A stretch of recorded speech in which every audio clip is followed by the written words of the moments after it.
Bonsoir, bonsoir, peuple béni de Dieu, bonsoir.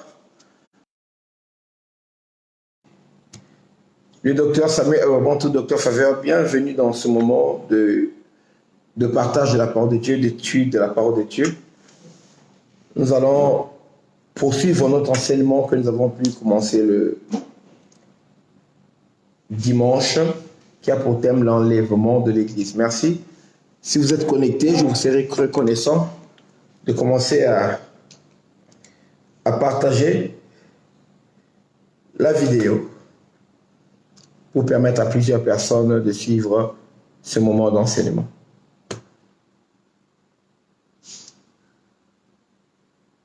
Voilà.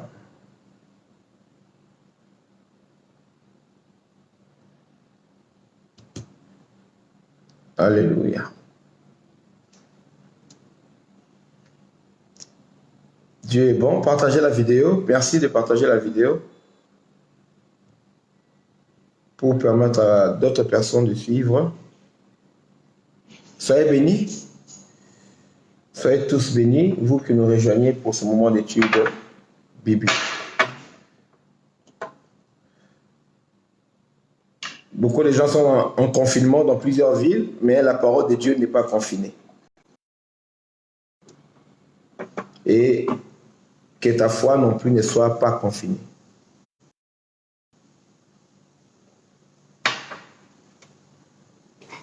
J'ai reçu beaucoup de retours, beaucoup de gens qui ont été vraiment bénis et édifiés par nos enseignements la fois passée.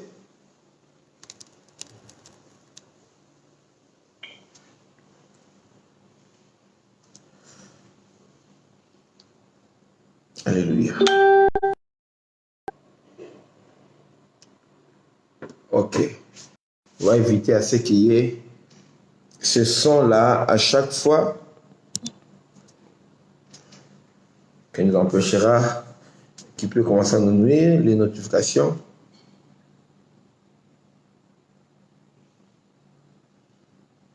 Connectez-vous, s'il vous plaît.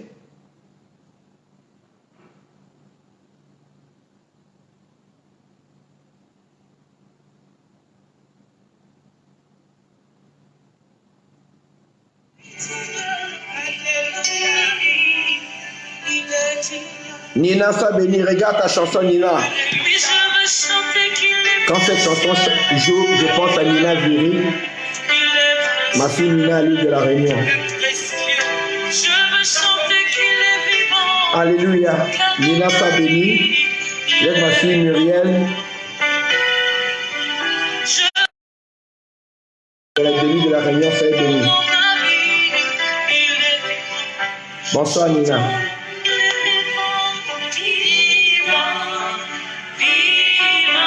Alléluia.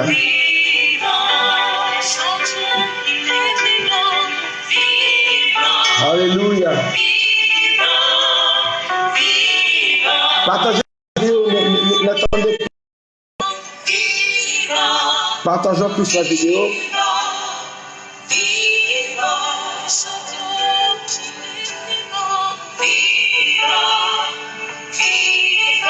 Oh, cette chanson est profonde. J'étais en mission à l'île de la Réunion, je me rappelle. Jésus revient bientôt. Et bientôt, c'est l'enlèvement de l'Église qui aura lieu. Merci pour ceux qui ont déjà partagé la vidéo.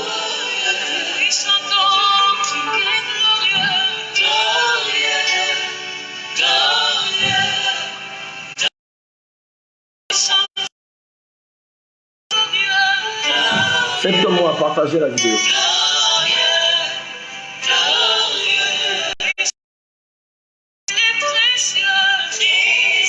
Alléluia.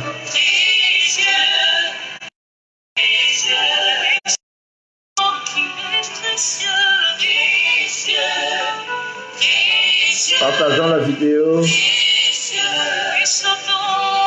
Prenez vos Bibles. Prenez là où vous pouvez écrire.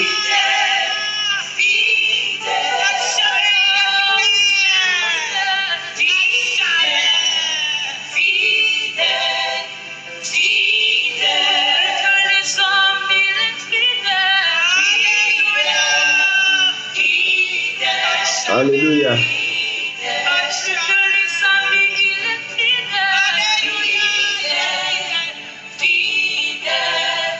Faites comme moi, partagez la vidéo s'il vous plaît. Je peux chanter qu'il peut changer, car mon ami, il m'a changé. Jésus peut changer les vies. Je peux chanter qu'il peut changer, car mon ami, il m'a changé. Il m'a changé, il t'a changé. Je peux chanter qu'il peut toucher, car ce matin, il m'a touché. Alléluia. Gloire à Dieu. Je peux chanter qu'il peut toucher, car ce matin, il m'a touché. Alléluia. Touché, touché. Son esprit m'a touché. Touché, touché, touché. Oh, il m'a touché. Oh, il m'a touché. Alléluia. Jésus m'a touché.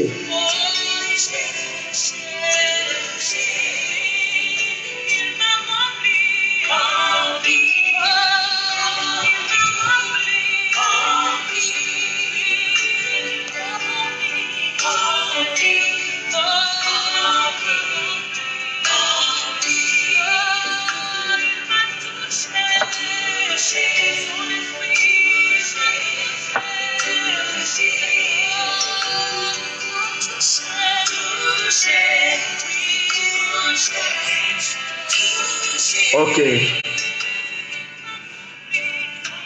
Soyez bénis. Nous allons poursuivre donc sur l'enlèvement de l'Église. Nous ne devons pas être dans l'ignorance ou bien être comptés parmi les personnes ignorantes quand il s'agit de la parole de Dieu.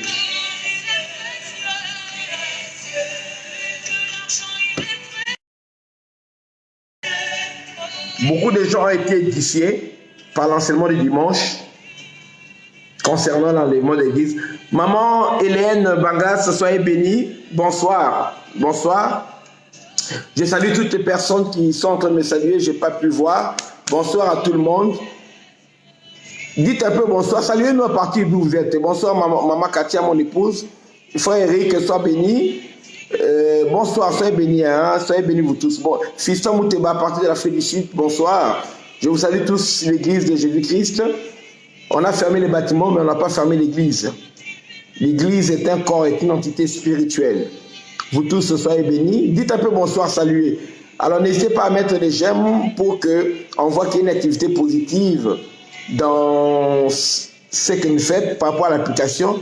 Parce que Facebook s'amuse beaucoup à fermer, à éteindre les enseignements, à fermer les lives. Si il y a une seule personne qui rapporte quelque chose de négatif, il faut qu'il y ait plus. N'hésitez pas à mettre des likes, à mettre des cœurs pour que ça puisse contrebalancer par rapport à ceux-là qui essayent de signaler nos vidéos quand nous parlons de la vérité concernant les événements de la fin des temps.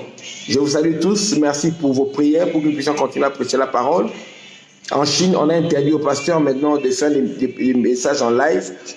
On a bloqué mon ami à moi, Luison Tounassi. Luison Tounassi est le petit frère de Marcelo Tounassi. On est tous amis. On a bloqué, à partir d'hier, son compte Facebook. Donc pour un mois, il ne pourra pas faire de live. Alors il ne sait pas pourquoi. Ils sont en train de chercher des raisons, mais pourquoi. Donc ça peut arriver à n'importe quel pasteur. Ça peut aussi m'arriver, vous venez demain. Ouais, que Dr Samuel, on a bloqué son compte. Il ne peut pas faire de live pendant X temps. Les messages que nous prêchons, tous ces messages-là sont en train de les déranger. Le problème, c'est que les réseaux sociaux que nous utilisons, ce n'est pas à nous. Les gens qui ont mis ça en place, ce n'est pas des chrétiens.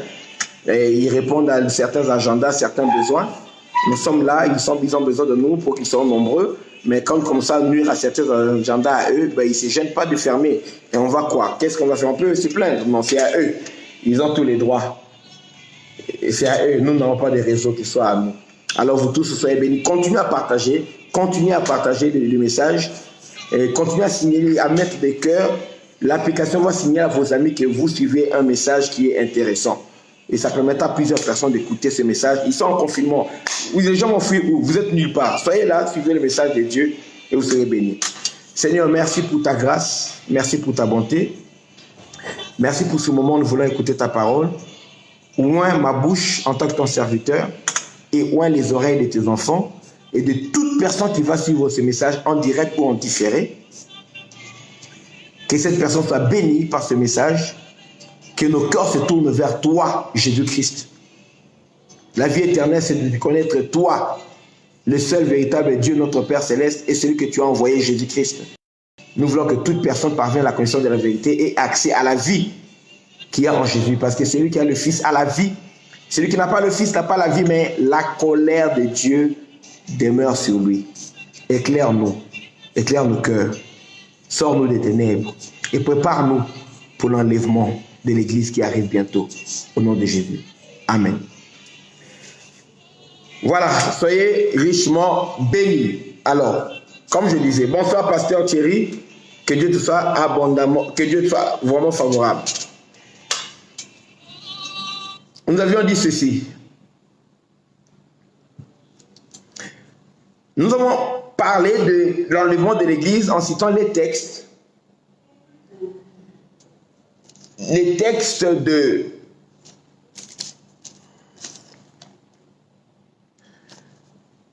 1 Corinthiens chapitre 15 et puis 1 Thessaloniciens, nous allons lire encore tout à l'heure, chapitre 4, lisons d'abord 1 Corinthiens chapitre 15.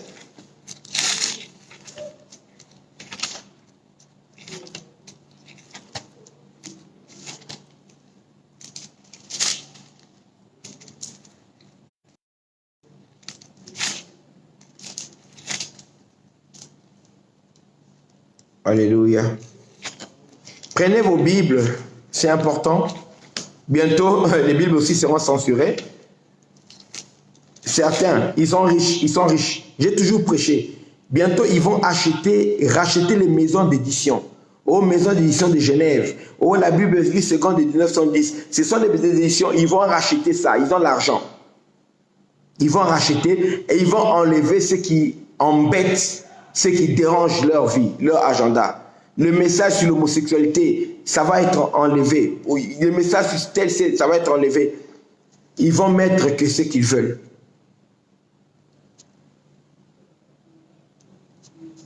Ok? Excusez-moi, je pense que je peux remplir ma voix.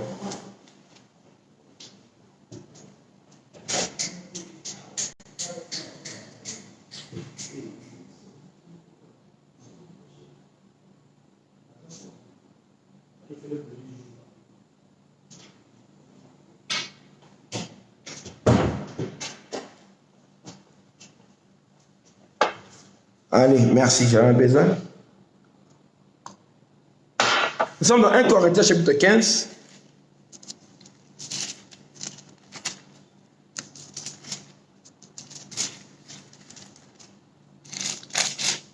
Écoutez ce que la Bible déclare.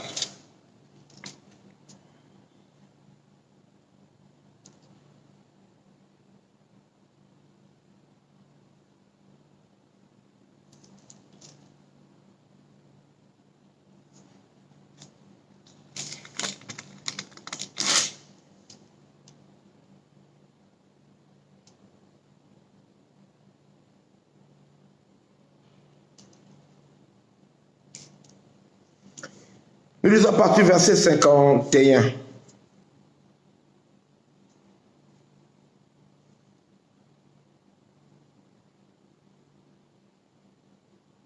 Je vais expliquer certains faits qui vont avoir lieu dans l'enseignement sur l'enlèvement. Je ne vais pas répéter ce que j'ai prêché dimanche, mais il y a des détails du milieu, certains détails du milieu, je vais expliquer. J'ai eu beaucoup de questions, je vais expliquer certains détails du milieu. Mon fils André, au Québec, là-bas, je te salue, Dieu te bénisse.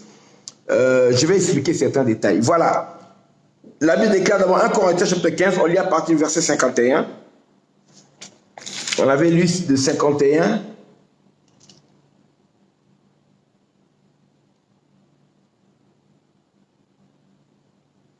« 51 à 56. 51 à 57, pardon. 1 Corinthiens 15, 51 à 57. Si vous avez des questions, écrivez là. Écrivez, je vais y répondre. La Bible déclare, Voici, je vous dis un mystère. Nous ne mourrons pas tous, mais tous nous serons changés.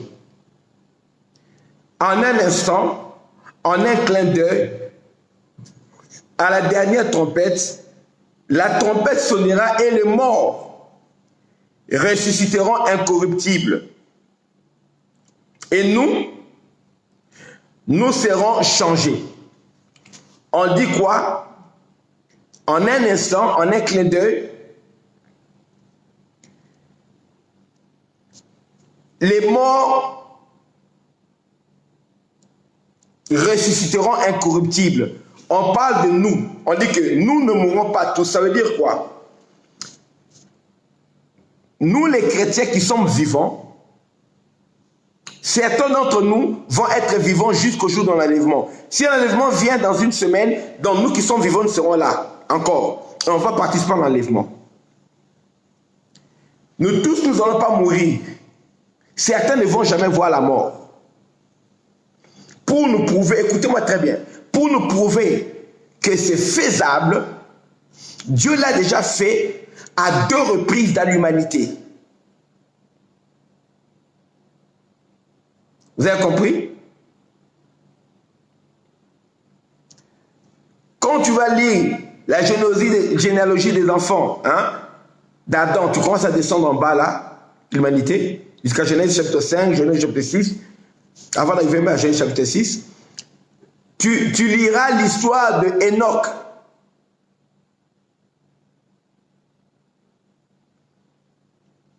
Et dans Hébreux chapitre 11, on nous récite encore l'histoire de Enoch. Hébreux 11, verset 5. Hébreux 11, 5 dit, c'est par la foi que Enoch fut enlevé, en fait qu'il ne voit point la mort. Parce qu'avant son enlèvement, il avait reçu le témoignage qu'il était agréable à Dieu. Dieu, pour montrer qu'il est capable de prendre quelqu'un vivant, le faire entrer dans la vie, dans le monde spirituel, il avait enlevé Enoch. Enoch n'est pas mort, Enoch a été enlevé, il est monté au ciel vivant, sans passer par la mort. 2. Dieu l'a fait encore dans la personne d'Élie, le prophète Élie. Quand on lisait dans le livre hein, des rois, ok, des rois vers la fin, vous verrez qu'Élie, après avoir fini son ministère, Dieu l'a enlevé et Élisée était en train de regarder comment Élie montait sur un char de feu. Élie est passé directement de la vie vers le monde spirituel sans passer par la mort. 2 personnes sont passées par la mort, dans la vie spirituelle sans passer par la mort. C'est pourquoi Paul dit ici, 1 Corinthiens chapitre 15, verset 21, « Voici, je vous dis un mystère, nous ne mourrons pas tous, mais tous nous serons changés, tous seront changés, tous. Mais tout le monde ne veut pas mourir. » Vous avez compris? Donc,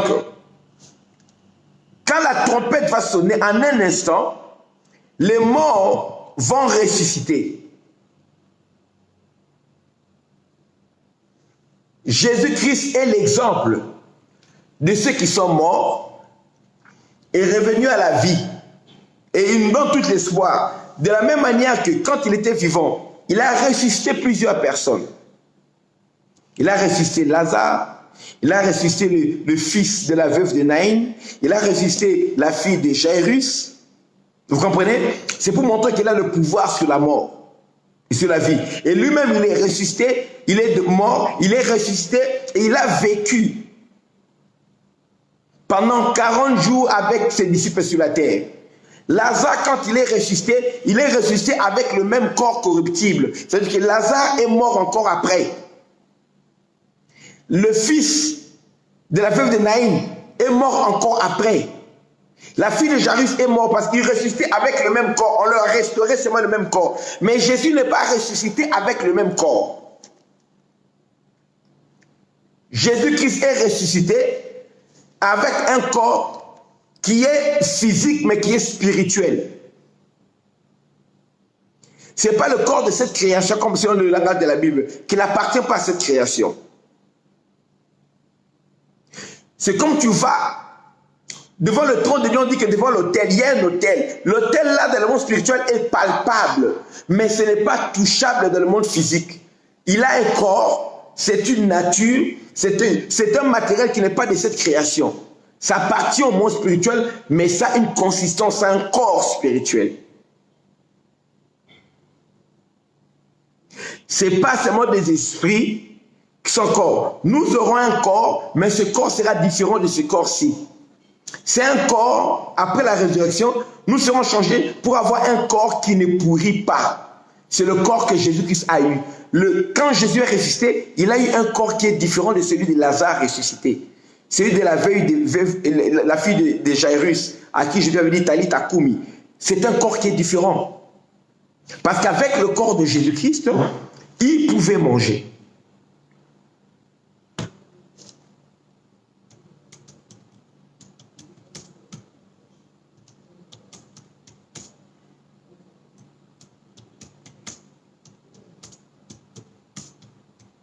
Vous avez compris? Je vais expliquer certains détails pour que vous puissiez avoir cette connaissance.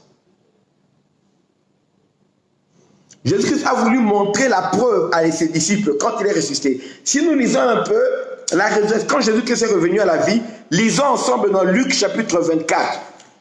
Après la résurrection de Jésus-Christ. Garde le doigt sur 1 Corinthiens 15, la verset 51-52 déjà. Lisons Luc chapitre 24. Quand Jésus est revenu à la vie, lisons ensemble. Jésus-Christ, tout ce qu'il a fait, il a montré qu'il est capable de le faire également. C'est bien quand même, hein? À part d'avoir dans ta tête les séries télévisées, les séries de Netflix, moi j'aime Netflix, les séries, d'avoir dans ta tête les novellas, c'est bien d'avoir dans ta tête aussi les versets bibliques, la chronologie des événements du temps de la fin, pour que tu ne puisses pas avoir peur du coronavirus. Je suis en vie, Dieu me protège. Même quand je meurs, je suis entre les mains de Jésus. Et je vais entrer dans la gloire. Tu vas me faire quoi? Et mon corps va revêtir l'incorruptibilité. J'aurai un corps éternel. Tu vas me faire quoi? Dès que je meurs, je me retrouve, dis-moi, dans la présence de Dieu. Donc, je suis bien. Que dans cette vie ou dans la vie qui vient, je suis bien. Toi, chrétienne, tu n'es pas comme les païens. Tu ne dois pas désespérer comme tu ne sais pas où tu vas aller, même si la mort te trouve. Bien aimé, quand tu meurs, tu entres directement entre les mains de Dieu. Tu vas entre les mains de Dieu. Tu es pris en charge par Dieu. Les anges de Dieu te prennent en charge dès que tu arrêtes de respirer. Dieu ne nous précipite pas dans la mort parce qu'il a une mission à accomplir avec nous sur la terre. Maintenant, est-ce que tu es sûr que tu accomplis la mission de Dieu? Tu n'es pas là seulement pour manger les hamburgers, pour manger, je sais pas, des mets et skis sur les Champs-Élysées, je sais pas, pour conduire une voiture, pour dire que j'ai acheté l'appartement, une maison. Non, les maisons vont rester, les appartements vont rester, les montres vont rester. Tout ce qu'on peut avoir des riches va rester ici sur la terre. On va aller au ciel dans une nouvelle terre avec une autre richesse. Pour que tu puisses avoir une richesse là-bas, il faut transporter ta richesse ici vers le ciel. Comment? En faisant de bonnes œuvres, en s'aimant, en donnant pour l'œuvre de Dieu, en aidant les pauvres, en aidant des veuves, en aidant des orphelins, en prêtant. Celui qui prête aux pauvres prête à l'Éternel, l'Éternel lui rendra. Donc il y a des choses que tu peux faire avec l'argent que Dieu te donne pour les transférer au ciel. Il n'y a pas un compte bancaire de la terre, non, c'est au travers des bonnes œuvres que Dieu te donne de faire, d'accomplir. Si tu le fais, et tu as une richesse au ciel. Mais sinon, tout restera bien aimé. C'est pourquoi quand tu vois coronavirus, est-ce que l'argent est important? Bien aimé, l'argent est très important. Ça nous permet de bien servir Dieu. Ça nous permet d'aider les gens en période, surtout dans cette période de crise, où il y a des élites, c'est maintenant. S'il y a des gens que tu peux aider à avoir les soins, à avoir l'argent, à avoir la nourriture, à mettre à l'abri, à faire évacuer pour les soins, si tu n'as pas l'argent, tu ne peux pas aider les gens. Moi, je regrette dans les périodes comme ça, je devais être millionnaire. J'ai compris qu'on n'a plus le droit de laisser seuls les païens être des millionnaires, des milliardaires. Avec leur mauvais cœur là, non. Il faut que là, ils mettent l'argent. Nous aussi, on met l'argent. Ils mettent un avion pour transporter les vaccins pourris. Nous aussi, on fabrique, on sponsorise des laboratoires, comme les Raoul Didier là. On finance les médecins qui disent la vérité, qui veulent soigner le peuple. On fabrique des vrais vaccins qui ne contiennent pas du poison. Nous devons avoir les moyens, bien aimés. Sur le plan physique, on agit, Maintenant, eux là, ils s'arrêtent sur le plan physique, nous on entre sur le plan spirituel. On prie. On est dans plusieurs dimensions. Oui.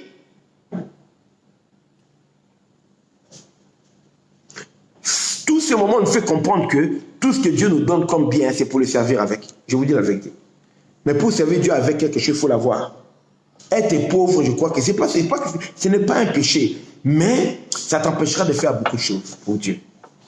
Et ça t'empêchera de venir en aide à ton prochain, comme tu le souhaiterais. Les chrétiens ont beaucoup de bonne volonté, nous avons beaucoup d'amour, mais souvent nous avons les mêmes poches, les poches vides. Vous savez, tout le monde ne vit pas en Europe, dans ce pays. On va faire le confinement bientôt, pour 3 semaines, ici là où je suis, à partir du lundi 6 avril. Les gens sortent pour manger tous les jours, il faut sortir pour gagner de l'argent. Ceux qui ne sortent pas ne peuvent pas gagner de l'argent. Dites-moi, les gens, et une famille de 8 personnes, 10 personnes, des fois, c'est une seule personne qui travaille pour gagner. Vous avez des gens de 24 ans, 26 ans, 33, 32 ans, 38 ans, 40 ans qui sont encore dans la maison de leurs parents parce qu'ils n'ont pas de moyens.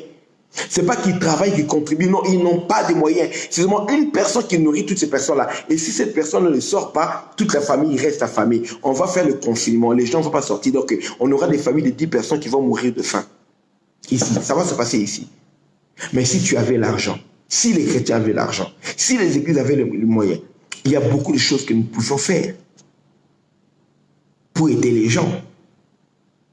Les gens qui ont les moyens, les gens du gouvernement, ils vont s'en sortir, mais ceux qui n'ont pas. Et puis, quand les gens gagnent l'argent pour un jour, ça ne leur permet pas de faire une provision pour une semaine. Non, on mange le jour, le jour. Ceux qui conduisent la moto, là, c'est pour avoir l'argent pour aujourd'hui. Vous avez compris?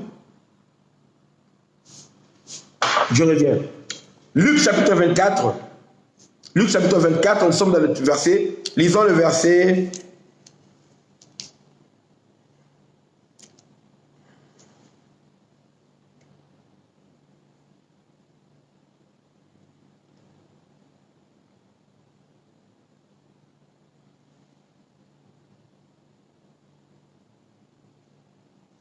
À partir du verset 36.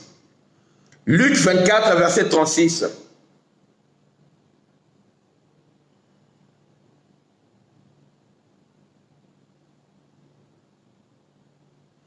Luc 24, 36 à 43. Lisez cette partie de la vie de Jésus après la résurrection. Le corps que nous allons avoir après la résurrection. Jésus a montré l'exemple lui-même en prenant ce corps-là. C'est le corps de Jésus. Lisons ensemble. Luc chapitre 24, 34 à 43. Là, déclare. Pardon, 36 à 43. La Bible déclare.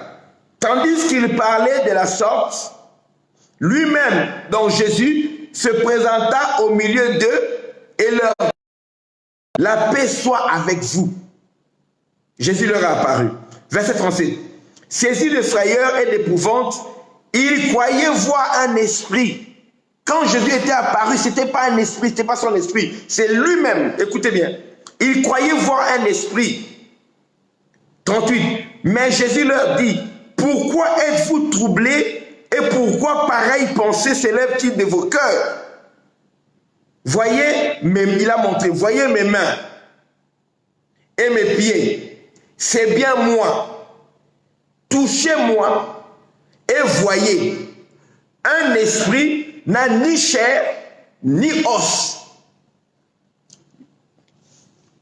La création dans laquelle nous sommes, les êtres que nous sommes faits de chair et de sang. C'est pour parler de la création actuelle. Mais Jésus-Christ avait vidé son sang à Golgotha, à la croix pour notre salut. Il avait mené un corps, un nouveau corps à la résurrection. C'est un corps qui n'a plus de sang. C'est le corps que nous aurons. Un corps qui est fait de chair et d'os. Mais une chair qui est transformée, qui est maintenant une chair qui ne peut plus pourrir, incorruptible. C'est le corps que nous allons avoir, qu'on a lu avec vous. Chapitre 15, verset 52. Les morts ressusciteront incorruptibles. Jésus a dit lui-même, voyez, vers verset 39, voyez mes mains et mes pieds, c'est bien moi, touchez-moi. Voyez, un esprit n'a ni chair ni os. comme vous le voyez que moi j'ai. Oh, c'est merveilleux. Verset 40, Jésus dit, et en disant cela, il leur montra ses mains et ses pieds. Ils ont vu les trous, ils ont vu vraiment que c'est lui. Ils ont vu les stigmates, les trous des clous. Ils ont vu ces meurtrissures. Verset 41. Comme dans leur joie, ils ne croyaient point encore, c'était invraisemblable, et qu'ils étaient dans l'étonnement, il leur dit, avez-vous quelque chose à manger? Jésus leur a demandé à manger. Ce n'est pas qu'il avait faim, mais il voulait leur montrer qu'il n'est pas un esprit. Un esprit ne peut pas manger, il n'a pas de corps. Verset 42. Il lui présentait du poisson rôti et un rayon de miel. 43. Il en prit et il mangea devant eux. C'est pourquoi nous serons capables de manger aux noces de l'agneau. Nous aurons un corps qui nous permettra de manger, de toucher les choses. C'est pourquoi après la résurrection, quand nous viendrons au millénium ici vivre sur la terre, nous vivrons avec un corps qui nous permettra de fonctionner, de manger, de nous déplacer, mais avec des particularités que Jésus-Christ avait. C'est un corps d'abord qui ne pourrit jamais. La Bible dit que le Christ ressuscité ne meurt pas. La mort n'a plus de pouvoir sur lui. Nous allons revêtir un corps qui est incorruptible, qui ne mourra plus. Un corps qui ne tombe plus malade. Ce ne sera plus un corps qu'on pourra infecter de coronavirus, ou bien H1N1, ou bien tout autre virus. Ça ne se fera plus. Ce corps-là ne tombera plus malade. Il n'y aura plus d'infirmité. Si tu es boiteux, à la résurrection, tu auras un corps qui est guéri.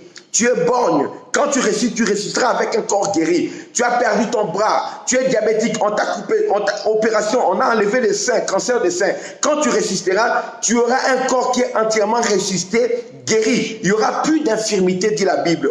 Il n'y aura plus d'infirmes parmi ceux qui vont passer à la mort, à la vie. Et nous qui serons vivants, la Bible dit que nous ne mourrons pas tous. Pendant que les vivants seront là. Si tu as un frère... Voilà, nous sommes de retour. Merci, nous avions eu un problème de connexion. Nous sommes heureux d'être, de vous reconnecter. Praise God. Merci tout le monde de vous reconnecter rapidement. Nous allons continuer avec l'enseignement. Connectons-nous rapidement.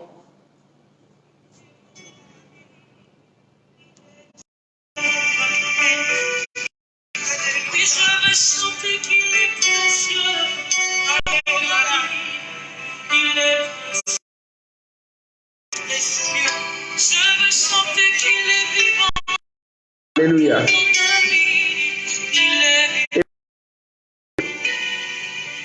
Je chante qu'il est vivant, car dans ma vie, il est vivant. Chantons qu'il est vivant, vivant, vivant, vivant. Alléluia.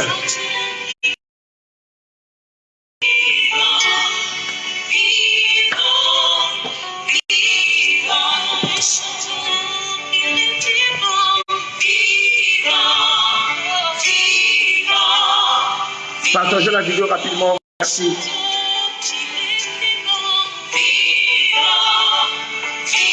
Merci. Partagez la vidéo.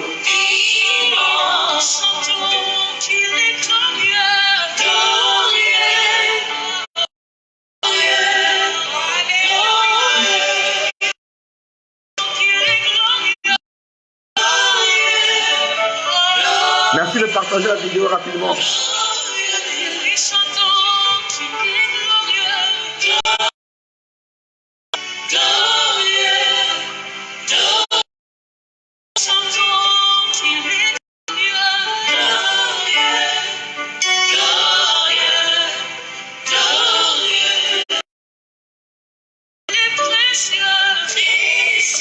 Ah oui, c'est ça.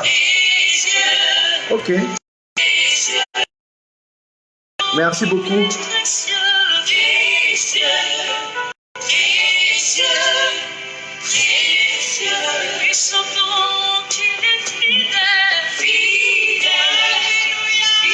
Partageons rapidement.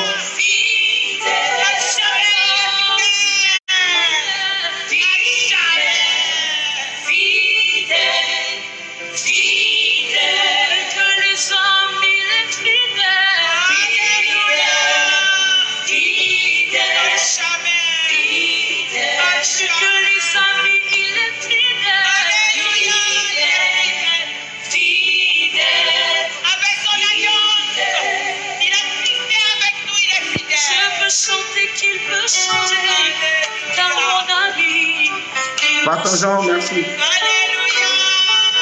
Oui, je peux changer.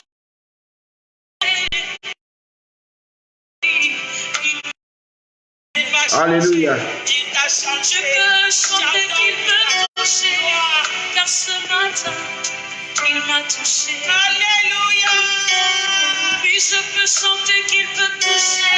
Ok, car ce voilà. matin, il peut toucher. Et chantons, il m'a touché. Touché. Ok, nous continuons avec l'enseignement. Touché. Son esprit m'a Vous allez comprendre cette partie par rapport à la suite des événements qui vont suivre.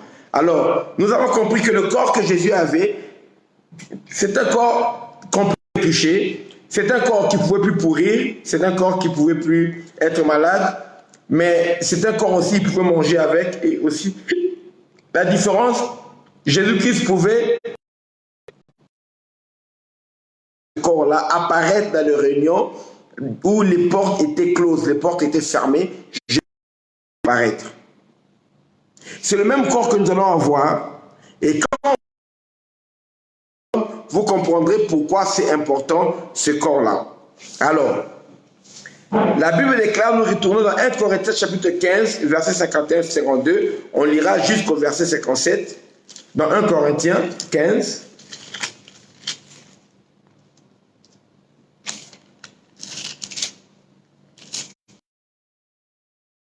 Chapitre 15, la Bible déclare, à partir du verset 51, nous ne mourrons pas tous, il vous dit un mystère, mais en un clin d'œil, à la dernière trompette, la trompette sonnera, les morts résisteront incorruptibles et nous serons changés. Donc les morts vont résister avec un nouveau corps et nous qui serons vivants, nous serons changés. Écoutez le détail que Paul parle sur ça juste avant, dans 1 Corinthiens chapitre 15 toujours.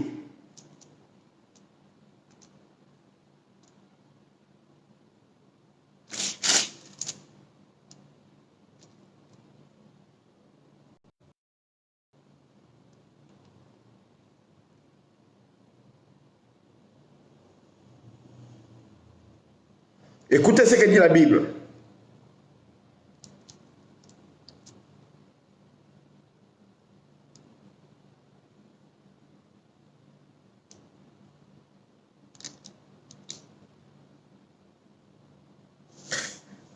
Un Corinthiens chapitre 15, verset 35, à partir du verset 35, on nous explique un peu par rapport au corps que nous aurons.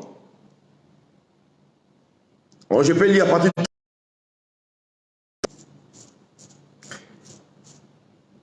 jusqu'au verset 50. Mais quelqu'un dira, comment les morts ressuscitent-ils et avec quel corps reviennent-ils à la vie?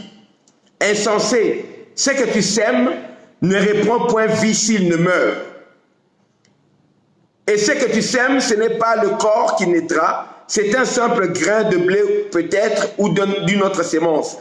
Puis Dieu lui donne un corps comme à chaque sémence, il donne un corps qui lui est propre. Toute chair, mais autre est la chair des hommes, autre celle des quadrupèdes, autre celle des animaux, autre celle des poissons. Il y a aussi des corps célestes et des corps terrestres. Mais autre est l'éclat des corps célestes, autre celui des corps terrestres. Autre est l'éclat du soleil, autre est l'éclat de la lune, autre est l'éclat des étoiles. Même une étoile diffère en éclat d'une autre étoile. Ainsi en est-il de la résurrection des morts. Le corps est sémé corruptible, il ressuscite incorruptible. Il est sémé méprisable, malade, il ressuscite glorieux. Tu auras un beau corps, mon frère, tu auras un beau corps, ma soeur. Mon frère, ma soeur, tu es trop mince, on se moque de toi, ou tu as un surpoids, on se moque de toi. Le corps que tu auras sera un corps glorieux qui n'aura pas de défaut. Les infirmités vont disparaître. On dit, verset 42, ainsi en est-il de la résurrection des morts. Le corps est sémé corruptible, il ressuscite incorruptible. Il est sémé méprisable, il ressuscite glorieux. Il est sémé infirme, il ressuscite plein de force, dit la Bible. il est un corps spirituel. C'est un corps, mais qui est spirituel, pas un esprit. S'il y a un corps naturel, il y a aussi un corps spirituel, dit la Bible. Verset 44. Verset 45. C'est pourquoi il est écrit, le premier homme Adam devait une âme vivante. Le dernier Adam, qui est le Christ, est devenu un esprit vivifiant, donnant la vie. Verset 46. Mais ce qui est spirituel n'est pas le premier, c'est ce qui est naturel, c'est ce qui est naturel. Ce qui est spirituel vient ensuite. Le premier homme tiré de la terre est terrestre, le second homme est du ciel. Tel est le terrestre, tels aussi sont les terrestres. Tel est le céleste Jésus, tels aussi sont les célestes. Verset 49. Et de même que nous avons porté l'image du terrestre qui est Adam, nous porterons aussi l'image du céleste qui est Christ. Je dis frère, c'est que la chair et le sang ne peuvent pas hériter le royaume de Dieu. Donc le corps de cette création ne peut pas entrer dans la gloire du royaume de Dieu. Verset 50. C'est que je vous dis frère, la chair et le sang ne peuvent pas hériter le royaume de Dieu. C'est pourquoi ce corps doit être changé. Et que la corruption n'hérite pas l'incorruptibilité. Ce corps pourri que nous avons hérité de nos parents ne peut pas hériter de ce qui est éternel, incorruptible, impourissable. Non. C'est pourquoi on déclare que voici, je vous dis un mystère, nous ne mourrons pas tous, mais tous nous serons changés. En un clin d'œil au son de la trompette sonnera et les morts ressusciteront incorruptibles et nous serons changés pour devenir aussi incorruptibles. Bien aimé, quand la trompette va sonner, de Dieu qui va entendre le son de la trompette, la terre tout entière ne va pas entendre la sonner. Quand la trompette sonnera, la trompette qui sonnera la résurrection, la trompette qui sonnera l'enlèvement de l'église, la trompette qui sonnera la transformation, aller à la rencontre du Seigneur. Quand les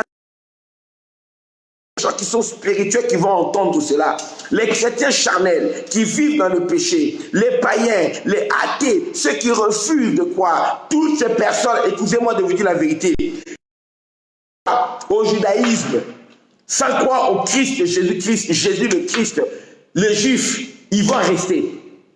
Les musulmans, ils vont rester.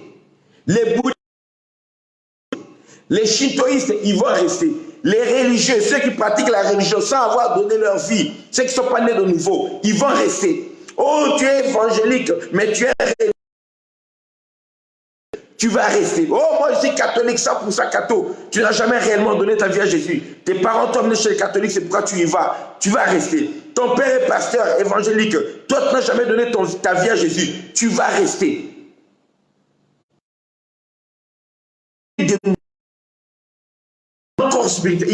Leur esprit est réveillé. Ce sont des êtres spirituels. C'est eux qui entendront le son de la trompette. Les autres n'entendront pas. Ils vont rester. Jésus a dit que l'heure vient et elle est déjà venue où les morts, où ceux qui sont entendront la voix du Fils de l'homme et ils en sortiront. De la même manière, dans Jean 11, que Jésus-Christ avait dit, Lazare sort, le mort sortit du tombeau. De la même manière, quand la trompette va sonner, au son de la voix de l'archange que Jésus va lui ordonner, Jésus va descendre. Jésus ne va pas descendre sur la terre. Il va atteindre dans les airs.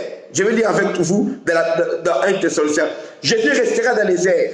Et là, à partir des airs, il leur donnera à son ange. L'ange viendra avec la trompette.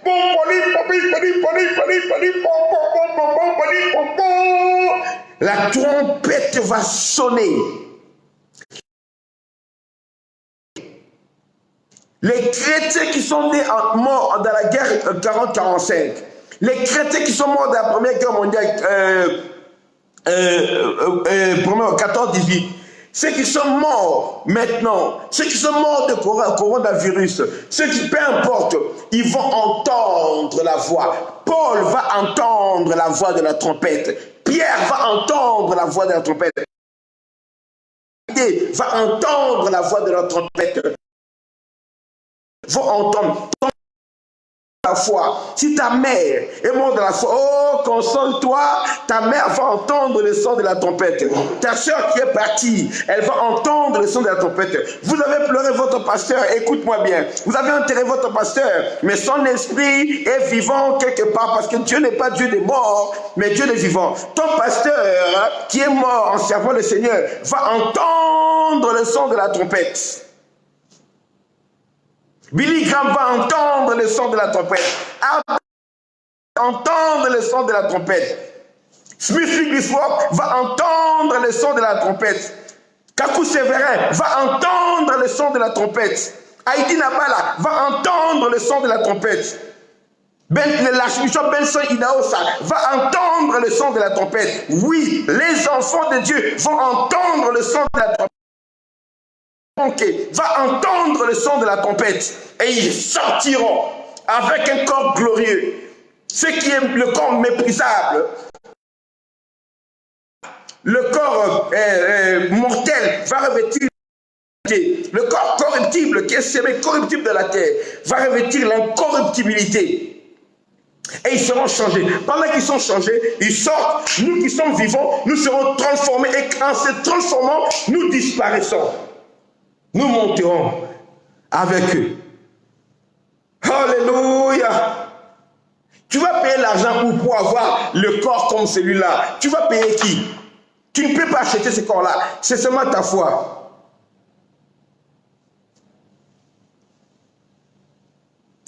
Quand nous on était jeunes de la foi, on chantait une chanson qui disait Okoko talo la te pona moté mana pona bambou monayo kitoko. Tu vas pas entrer au ciel à cause de ta beauté. Tu vas pas entrer au ciel à cause de tes belles maisons. C'est vraiment ton cœur. Tu dois changer ton cœur. Tu dois laisse Jésus-Christ entrer dans ton cœur. Il n'y a que ce cœur-là qui va au ciel. Bien aimé, tu peux blaguer aujourd'hui, mais en ce jour-là, quand la trompette va sonner, si tu restes, le coronavirus va te bouffer sur cette terre avec les signes 66. Quand je rentrerai dans les enseignements sur le temps de la tribulation, et surtout la partie de la grande tribulation, vous allez pleurer. Tu comprendras qu'il ne faut pas rester. Parce que ce moment-là, ça ne me concerne pas. Mais j'enseignerai pour que tu comprennes que je dois mettre ma vie en ordre. Dans ces séries d'enseignement, on est en train de partir. On est confiné, non? J'ai enseignement mardi, jeudi, et puis dimanche. On est là. Confinement, nous continuons les enseignements. Si on ferme mon compte, je vais ouvrir notre compte. Je vous donnerai par WhatsApp dans quel compte vous allez me suivre. Parce que Mark Zuckerberg, là, on sait ce qu'il fait. C'est pourquoi les chrétiens de mon époque, la plupart des choses, ils chantaient que le ciel, la conversion, la gloire. Tous les chrétiens maintenant, c'est Jésus connaît ta souffrance, connaît ta douleur. Attends, ton mariage arrive. Attends, ta voiture arrive. Même si on t'a abandonné, on t'a insulté, Jésus ne va pas t'abandonner. Tout concerne seulement les bénédictions de la terre. C'est ça le problème des chrétiens d'aujourd'hui. Eh bien aimé, moi je prêche les affaires, je prêche tout ça. Je suis solidement ancré dans la vie du ciel. Je veille sur mon salut tous les jours. Paul dit que moi-même je veille sur mon salut, sur mon âme, de peur qu'après avoir prêché aux autres, que je sois rejeté. On ne prêche pas comme ça, oh la recette, on sait que nous voulons l'argent pour servir Dieu avec. C'est d'abord la priorité. Le reste là c'est après. Le royaume fait avancer le royaume. Mais les gens oublient le royaume, ils oublient la prière, ils oublient les réunions de Dieu. Ils veulent d'abord aller chercher l'argent. Non, non, nous d'abord. Moi, je me suis battu en coupant des réunions, même la jeune réunion, j'ai en retard, pas pour le travail. Je dois enseigner. Je dois enseigner. J'ai dit au revoir, tout. Je me suis mis là pour vous enseigner. Parce que c'est le royaume. C'est sûr, on vit grâce à ça. Est-ce que moi, je suis capable de voir le coronavirus? Je ne vois pas ça, c'est Dieu qui me protège. Qu'est-ce que tu crois? En prenant l'avion là et tout, je n'avais pas rencontré des gens qui étaient malades ou quoi partout là-bas. Non, non, non. Non, non. C'est Dieu qui a pitié. C'est Dieu qui a pitié de nous. Donc, au son de la trompette, des morts revêtir l'incorruptibilité, et nous aussi les vivants, on aura revêtu l'incorruptibilité et nous serons changés. Verset 53, 1 Corinthiens 15, 53, la Bible continue en disant, car il faut que ce corps corruptible revête l'incorruptibilité et que ce corps mortel revête l'immortalité. doit être un corps qui ne peut plus mourir. Parce qu'elle dit que le Christ ressuscité ne meurt plus. La mort n'a plus de pouvoir sur lui. Je salue la servante de Dieu, pasteur Safi Monzale Firewoman. Merci beaucoup, je me porte bien comme tu vois, servante de Dieu. Merci beaucoup. Voilà, donc tu comprends. Il faut. Pourquoi il faut que ce corps revête l'immortalité? Parce que c'est écrit dans 1 Corinthiens, chapitre 15, verset 50. Je vous dis, frères, que la chair et le sang ne peuvent pas hériter du royaume de Dieu. C'est pourquoi on doit avoir un autre corps. Ce n'est pas avec ce corps qu'on va aller là-bas au ciel. Ce n'est pas avec ce corps. C'est avec un autre corps. C'est pourquoi, pour que Dieu te donne ça, il faut vivre en accord avec lui. Il faut marcher dans la sanctification. Il faut marcher dans la crainte de Dieu.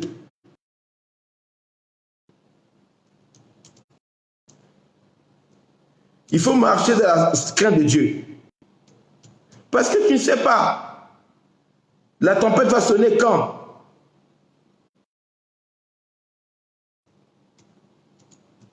La tempête va sonner quand? Est-ce que tu sais? Hébreu dit, Hébreu chapitre 2, verset 14. Si toi tu bouges, tu dis que moi je suis dans l'état de la grâce comme je veux. Continue à vivre comme tu veux. Tu y resteras. Le coronavirus va te bouffer ici. On va t'injecter ça, tu souffres. Les gens, ils sont méchants. Ils sont méchants. Là, le cas, il faut que le corps corruptible revête l'incorruptibilité et le corps mortel revête l'immortalité. Oh, j'aime beaucoup la Bible. Verset 54. Lorsque ce corps corruptible aura revêtu l'incorruptibilité et que ce corps mortel aura revêtu l'immortalité, alors s'accomplira la parole qui est écrite. La mort a été engloutie dans la victoire. Ô mort, où est ta victoire? Ô mort, où est ton aiguillon? Ô coronavirus, où est ta victoire? Ô coronavirus, où est ton aiguillon? L'aiguillon de la mort, c'est le péché. Rendu à Dieu qui nous donne la victoire par Jésus notre Seigneur. On va maintenant dans 1 Corinthiens chapitre 4, 1 Thessaloniciens chapitre 4, où on dit et aussi l'élément similaire. Et je vais expliquer un détail là-dedans. 1 Thessaloniciens, premier épître de Paul aux Thessaloniciens, le 4e chapitre, on lira, je crois, à partir du verset 16. 1 Thessaloniciens, j'aime bien ça. Chapitre 4.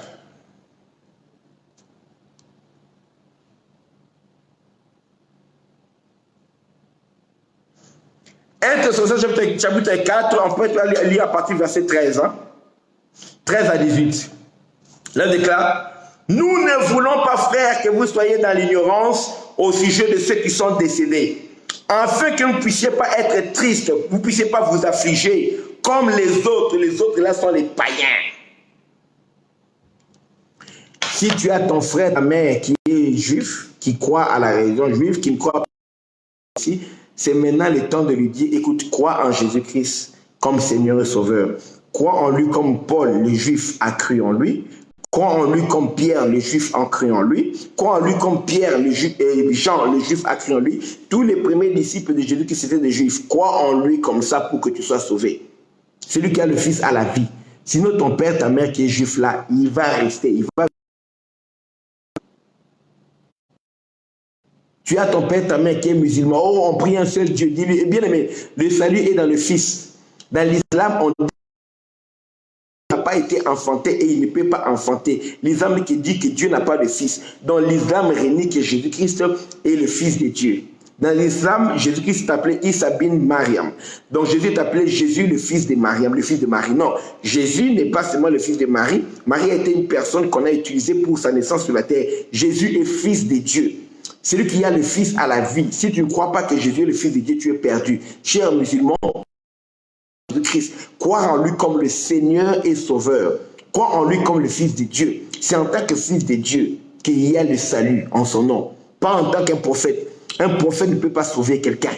Un prophète délivre un message. Jésus a dit, je suis le chemin, la vérité, la vie. C'est lui qui apporte la vie. C'est lui qui pardonne les péchés. Il n'y a pas de pardon des péchés à aucun autre nom, rien que dans le nom de Jésus. Là déclare Jean 3,16. Dieu a tant aimé le monde qu'il a donné son Fils unique, en fait que quiconque croit en lui ne périsse pas, mais qu'il ait la vie éternelle. C'est en lui qu'il y a le pardon du péché. Dieu a envoyé à cause du péché son Fils dans un corps semblable à celui du péché, en fait que nous puissions avoir le salut en lui.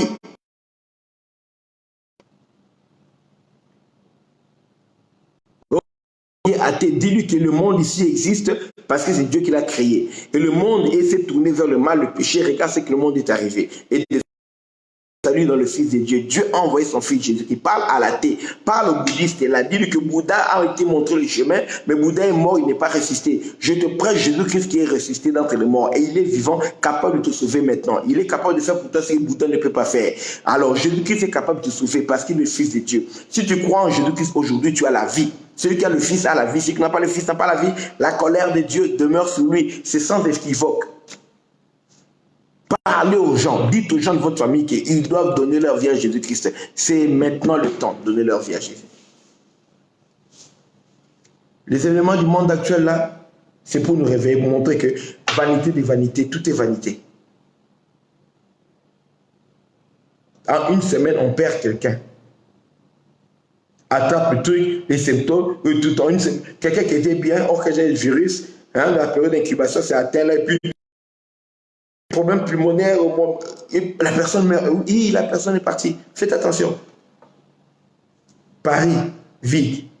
Les villes, vides. Bientôt, il y aura aussi blocus ici. Tout est vanité. L'être humain n'est rien. Un virus invisible à l'œil nu a paralysé le monde entier. Les gens ne se parlent plus, les gens ne se saluent plus, même les amis ont peur de s'embrasser. Ils font comme une blague, mais on se salue seulement de loin. Mais bien aimé, faites attention. Tu as ta soeur jumelle qui vient d'arriver là, vous avez peur de vous embrasser. Oui. Pourquoi? Un virus invisible a paralysé les gens. Dieu et les gens osent parler devant Dieu. Un virus peut vous faire ça. Qu'est-ce que Dieu ne peut pas vous faire? C'est maintenant. C'est une chose terrible. Amos 4,7, je crois, qui dit que c'est une chose terrible de tomber entre les mains du Dieu vivant. Je dois chercher encore le verset. C'est une chose terrible de tomber sous le jugement de Dieu. Mais si tu viens à Christ, Dieu t'épargne le jugement. Parce que Jésus a été jugé. Jésus a porté les péchés à ta place. Il a porté un corps et il a souffert à ta place. Et il est mort. Toi, tu reçoives la vie. Il est revenu d'entre les morts. Il est ressuscité pour que te montrer la preuve que si tu crois en lui, tu ressusciteras également. Et quand Jésus-Christ va revenir, on lit ici dans 1 Thessaloniciens, je vais vous expliquer un mystère. 1 Thessaloniciens chapitre 4 là, on lit à partir du verset 13. Nous ne voulons pas, frères, que vous soyez dans l'ignorance au sujet de ceux qui sont décédés, afin que vous ne puissiez pas vous affliger comme les autres qui n'ont point d'espérance. 14. Car si nous croyons que Jésus est mort et qu'il est ressuscité, croyons aussi que Dieu ramènera par Jésus-Christ et avec lui ceux qui sont décédés. Wow. Dieu, comme Jésus-Christ est mort, il est ressuscité d'entre les morts, Dieu ramènera aussi par Jésus-Christ, il ramènera ceux qui sont morts en Jésus. Ceux qui sont morts en Jésus, ce n'est qu'à nous revoir. On va se retrouver. Verset 15. Voici en effet ce que nous vous déclarons d'après la parole du Seigneur. Nous les vivons, restez pour l'avènement du Seigneur. L'avènement. Il y a deux choses. Le retour de Jésus-Christ.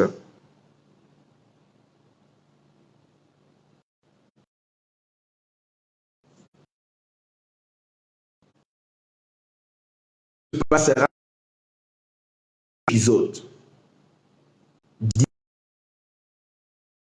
dans le temps.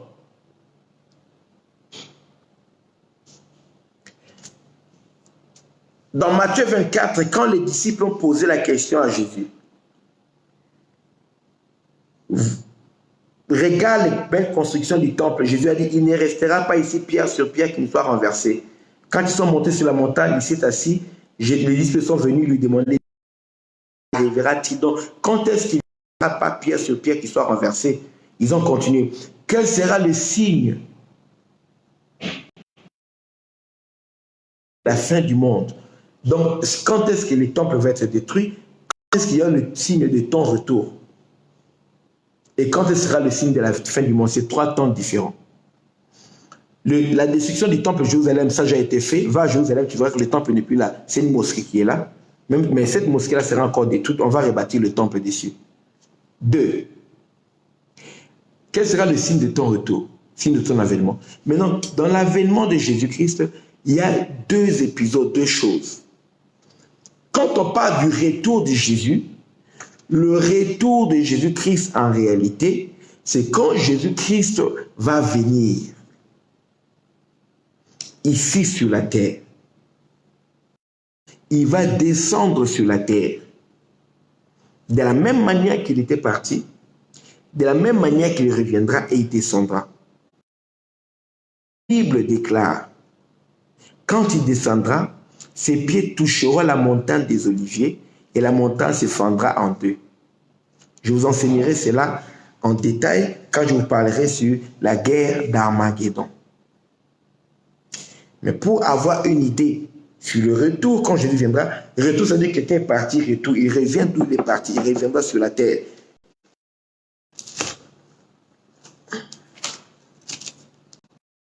La Bible est riche, hein? On vous dit de lire, vous n'aimez pas. Toujours Instagram, Facebook et tout et tout.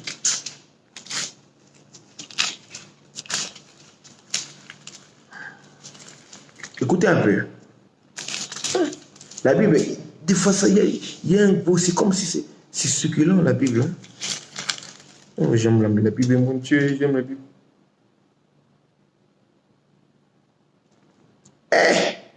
Mon Dieu, regarde comment. Pourquoi la Bible est comme ça?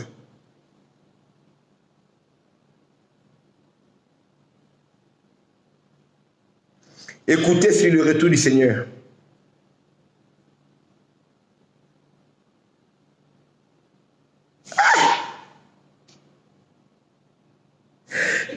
Nous allons lire dans Zacharie, écrivez Zacharie chapitre 14.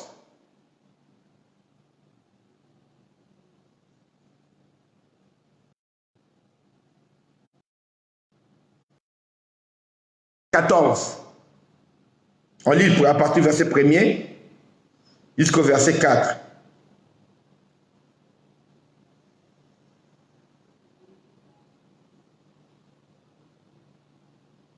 Et puis on lira à partir du verset 8, hein, jusqu'au verset 10, mais on va s'arrêter. Zacharie 14. Quand Jésus, on parle du retour, Jésus, quand il reviendra sur la terre. Là déclare, voici, le jour de l'Éternel arrive, et tes dépouilles seront parties au milieu de toi. Je rassemblerai toutes les nations pour qu'elles attaquent Jérusalem. La grande guerre qui aura là d'Armageddon. Les nations vont venir pour attaquer Jérusalem. La ville sera prise. Les maisons seront pillées. Les femmes violées. La moitié de la ville ira en captivité. Mais le reste du peuple ne sera pas exterminé de la ville. Verset 3. L'Éternel paraîtra et il combattra ces nations. Je vous avais enseigné. On avait lu avec vous dans Apocalypse chapitre 19. Quand Jésus reviendra dans la gloire avec les armées du ciel, il va venir attaquer les nations qui combattaient Jérusalem. Je vous ai prêché ça dimanche. Allez écouter ce message-là. L'Éternel paraîtra et il combattra ces nations comme il combat au jour de la bataille. Verset 4. Ses pieds, l'Éternel, là c'est Jésus-Christ, reviendra. Verset 4. Ses pieds se poseront en ce jour sur la montagne des Oliviers. Et c'est de cette montagne-là qu'il était parti, qu'il était monté. Les hommes avaient dit que de la même manière, on l'avait vu partir, de la même manière qu'il reviendra. Dans Actes des Apôtres. Actes des Apôtres, chapitre 1er. Là déclare, verset 4. Ses pieds se poseront en ce jour sur la montagne des Oliviers, qui est vis-à-vis de Jérusalem, du côté de l'Orient. La montagne des Oliviers se fendra par le milieu, à l'Orient et à l'Occident. Et il se formera une grande vallée, une moitié de la montagne reculera vers les septentrions et une moitié vers le midi. On lit maintenant à partir du verset 8. En ce jour, Des eaux vives sortiront de Jérusalem. Donc quand Jésus va revenir, il va sauver Jérusalem. Et qu'est-ce qu'il va faire? Il va établir son règne du millénium. C'est là que le millénium va commencer. Et Jésus va régner dans le monde à partir de Jérusalem comme la capitale mondiale. Ce qui se fait maintenant, on veut faire de Jérusalem de la capitale des Juifs, c'est précurseur de ce que Jésus viendra faire. Verset 8, Zacharie 14, 8, en ces jours-là, les eaux vives sortiront de Jérusalem et couleront moitié vers la mer orientale, moitié vers la mer occidentale. Il en sera ainsi été et hiver, en toute saison. Verset 9, l'Éternel sera roi de la terre. Il va régner sur la terre. En ce jour-là, l'Éternel sera le seul éternel, le seul Dieu qui sera vénéré. Parce qu'il va détruire l'Antichrist qui était assis dans le temple de Jérusalem pour se faire appeler Dieu, pour qu'il s'élève au-dessus de tout ce qu'on appelle Dieu, pour qu'on l'adore. Dieu, Jésus va l'écraser, va le jeter, l'Antichrist et le faux prophète dans les temps de feu. Et Jésus va être le seul Dieu, dans le seul éternel. Que gloire soit rendue à son nom pour l'éternité. Amen. Vous avez lu? L'Éternel sera roi de toute la terre. Et en ce jour-là, l'Éternel sera le seul éternel et son nom sera le seul nom. Tout le pays deviendra comme la plaine de Geba, à Rimon, au milieu de Jérusalem. Et Jérusalem sera élevé et restera à sa place, depuis la porte de Benjamin jusqu'au lieu de la première porte, jusqu'à la porte des hommes. Et Jérusalem sera la capitale mondiale. Là, c'est le retour de Jésus pour se poser sur la terre. Après la bataille d'Armageddon, ce qui va me faire la bataille d'Armageddon, c'est ça. Mais avant le retour de Jésus, il y a l'avènement qu'on est en train de lire dans Luc ici, pardon, dans 1 Thessaloniciens chapitre 4. On parle de l'avènement de Jésus-Christ. Jésus-Christ reviendra, mais ne retournera pas sur la terre, il ne descendra pas sur la terre. Lisez attentivement ces versets avec moi. 1 Thessaloniciens, c'est là où nous sommes là, chapitre 4. Écoutez ce que la Bible déclare.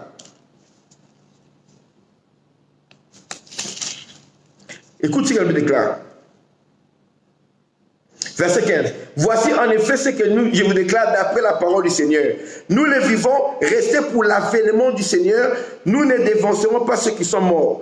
Car le Seigneur lui-même a un signal donné à la voix d'un archange. Réveillez-vous! Et au son de la trompette, il descendra du ciel. Et les morts en Christ, seulement les morts en Christ vont ressusciter. Pas ceux qui sont morts sans Jésus. Et les morts de l'Ancien Testament ne vont pas ressusciter là. Seulement ceux qui sont morts en Jésus. Les Moïse, les Abraham, les David, les Daniel, les Joseph ne se ressusciteront pas en ce moment-là. Seulement les morts en Christ vont ressusciter. Et nous qui serons vivants, nous serons changés, transformés. Dans l'enlèvement, rien que les morts en Jésus vont être enlevés, ressuscités. Et nous qui serons vivants, rien que ceux qui ont cru en Jésus. Pas ceux qui croient en Dieu, non. Ceux qui croient en Jésus comme étant le Fils de Dieu. Pas les gens comme les témoins de Jéhovah qui croient que Jésus est un ange. C'est un ange que Dieu a créé. Et au travers de cet ange-là, Dieu a créé le monde. Les témoins de Jéhovah ne croient pas en Jésus comme le Fils de Dieu. Ils vont rester. Jésus n'est pas un ange. Jésus est Dieu. Excusez-moi de vous le dire. C'est de Pierre, mais je te dis la vérité. Qu'est-ce que tu veux? Ceux qui croient en Jésus, un bébé Jésus, qui a besoin de sa maman Marie pour intercéder pour nous, on dit à la maman dit au bébé Jésus pour nous faire du bien. Ceux qui croient au bébé Jésus, là, pas le Jésus-Christ étant le Fils de Dieu, mais le bébé d'une femme vont rester. Ceux qui croient en Jésus-Christ comme le Fils de Marie, les musulmans croient en Jésus. Certains musulmans croient en Jésus vraiment comme un prophète. Il est cité comme le prophète puissant de l'islam. Croire en Jésus comme un prophète ne te sauve pas. Tu vas rester. On croit en Jésus comme étant le Fils de Dieu. Assalamu alaikum. Le message est passé. Les Juifs ne reconnaissent même pas Jésus le Fils que comme un prophète. Ils regardent les chrétiens avec seulement un certain respect. Et c'est là je profite pour vous dire, les Juifs messianiques, ça n'existe pas bibliquement parlant. Les juifs messianiques n'existaient pas. C'est une invention de l'ignorance et de l'orgueil des hommes. Pourquoi? Quand un juif croit en Jésus, il ne devient pas un juif messianique. Quand un juif croit en Jésus, il devient chrétien. Tous les premiers chrétiens étaient des juifs. Et ce n'étaient pas des juifs messianiques, c'était des chrétiens. Jésus-Christ est venu briser le mur de séparation entre les juifs et les gentils, les païens. Il a réuni les deux hommes pour en faire un seul, c'est ce que dit la Bible. Il a réuni, il n'y a plus ni grec, ni homme, ni femme, ni esclave, ni libre. Nous sommes un en Jésus. Donc, les juifs qui se convertissent en Christ ne deviennent pas des juifs messianiques, ils deviennent des chrétiens. On est chrétien né de nouveau. Païen qui se convertit, il n'est plus païen, il devient chrétien né de nouveau. Juif messianique, ça n'existe pas. Ce sont les juifs qui ont comme message Jésus, qui deviennent des juifs messianiques. Ça n'existe pas dans la Bible. Tous ceux qui ont cru en Jésus, qui sont les juifs, les premiers d'abord, les chrétiens, ceux qui ont prêché d'abord, avant qu'on touche les païens. Comme tu as vu Pierre, il est allé prêcher dans la maison de Corneille, mais il a demandé la permission à Dieu, parce que Pierre était juif. Et il s'est resté, il se convertissait entre eux. Les 3000 personnes qui sont converties à Jérusalem dans Actes des Apôtres 2, le jour de la Pentecôte, c'était des juifs qui sont venus du monde entier en pèlerinage sur les rites juifs à Jérusalem. C'est eux qui ont écouté l'évangile. Les 3000 là, c'était des juifs. Ils sont convertis. Ils ne sont pas devenus des juifs messianiques. Ils sont devenus des chrétiens. Des disciples de Jésus. C'est à Antioche plus tard qu'on les a appelés chrétiens. Mais les juifs qui sont des disciples de Jésus, ils ne deviennent pas juifs messianiques. Est-ce qu'on a écouté le docteur? Parce que maintenant, là, il faut qu'il y ait des gens qui expliquent la Bible et les Écritures. C'est entendu? J'ai plein d'amis, c'est faut appeler juifs messianiques. Je les regarde par respect. C'est comme des gens, je sais qu'ils sont, ils ont un ministère pastoral, il se faut appeler apôtre, bishop, prophète. Je les regarde par respect. J'avais un prophète, je sais qu'ils n'ont pas un don de prophétie, ils n'ont même pas, ni même un don, ni même un ministère prophétique, mais il faut appeler prophète. Je les regarde par respect. C'est tout.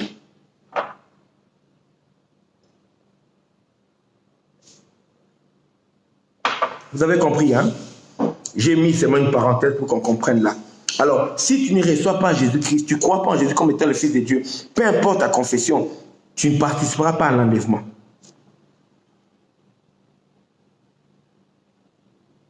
C'est réservé aux morts en Christ et aux vivants en Christ. Il a dit, les morts en Christ se ressusciteront premièrement. Verset 16. Car je vous l'ai dit, le Seigneur lui-même a un signal donné à la voix d'un archange et au son de la trompette de Dieu, descendant du ciel, il descendra du ciel et les morts en Christ ressusciteront premièrement. Verset 17.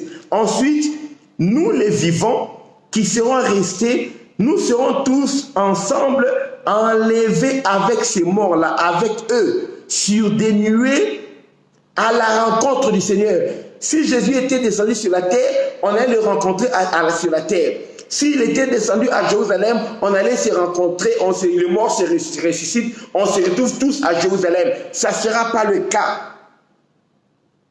On ne se retrouvera pas à Jérusalem, on se retrouvera à Koulamika. On ira à la rencontre du Seigneur dans les airs. Le point de rendez-vous, ce sera dans les airs, dans les nuées, dans les airs. Jésus ne descendra pas sur la terre. Avant qu'il descende, il y aura d'abord l'enlèvement de l'Église. Ce sera avant la guerre d'Armageddon, avant la grande tribulation, parce que son retour va mettre fin à la grande tribulation. La grande tribulation va s'achever avec la destruction de Jérusalem. Toutes les nations vont se rassembler pour détruire Israël. Dieu.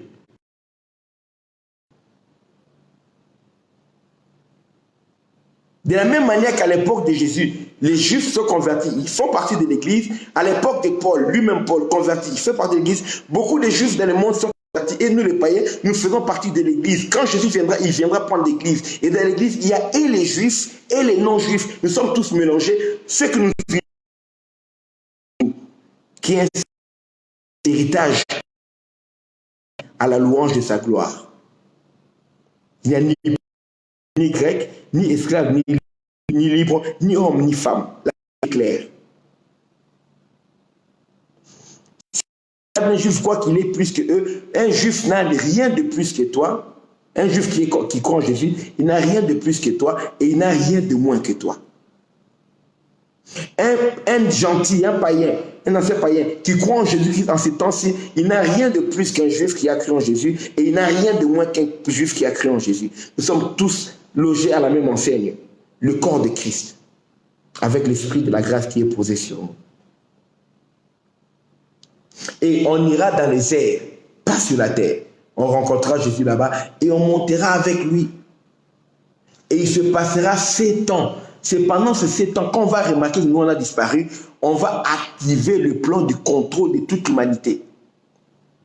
Les gens vont mourir encore, on va montrer les gens, il y aura les signes nécessaires. On dit que pour savoir vraiment que les gens ont disparu, bien sont vivants, on va contrôler tout, tout le monde aura la puce.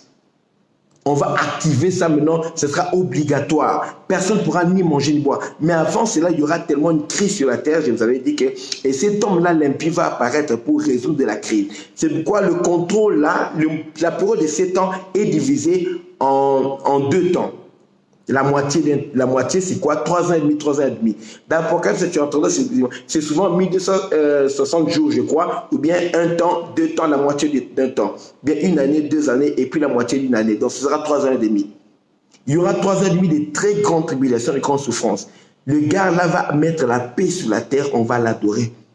Pendant 3 ans et demi. Après, il se révèle vraiment comme la bête, telle que la Bible décrit. Il va faire souffrir la terre, fermer toutes les religions. Il y aura l'écuménisme. Tout le monde adorera Dieu sous une seule religion. Lui-même va dire qu'on doit l'adorer lui, comme c'était fait dans les temps de Daniel. Il va s'élever au-dessus de tout ce qui s'appelle Dieu. Le temple que les Juifs vont bâtir avec difficulté là, il va entrer là-bas de force. Il va s'asseoir dans les temples. Quand vous verrez l'abomination de la désolation établie dans les lieux saints, que celui qui lit fasse attention. C'est-à-dire que les Juifs doivent faire attention parce que celui qui lit, c'est le peuple des Écritures. Le peuple des Écritures, c'est les Juifs. Quand on passe souvent de l'Église, on dit que c'est celui qui entend, qui écoute. L'Église, c'est le peuple qui écoute parce que la foi vient de ce qu'on entend. Les Juifs, c'est par la loi. Ils sont sauvés par la loi. Hein? C'est dans le principe que Moïse leur avait donné. Il y a le peuple qui lit et le peuple qui écoute. Faites très attention. Donc les Juifs, quand ils vont voir ça, ils doivent savoir que le Messie doit venir. Il va venir bientôt. Et quand Jésus parlait ces choses-là, il les parlait aux Juifs. Il n'y avait pas encore de païens parmi eux. Qui étaient des Juifs.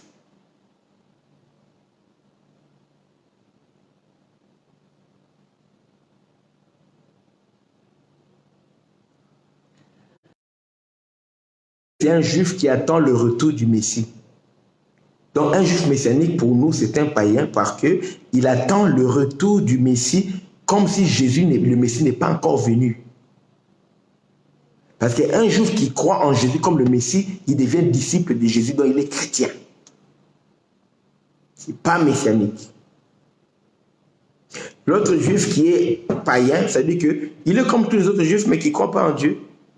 En réalité, qui sont de faux juifs parce qu'ils ne croient pas.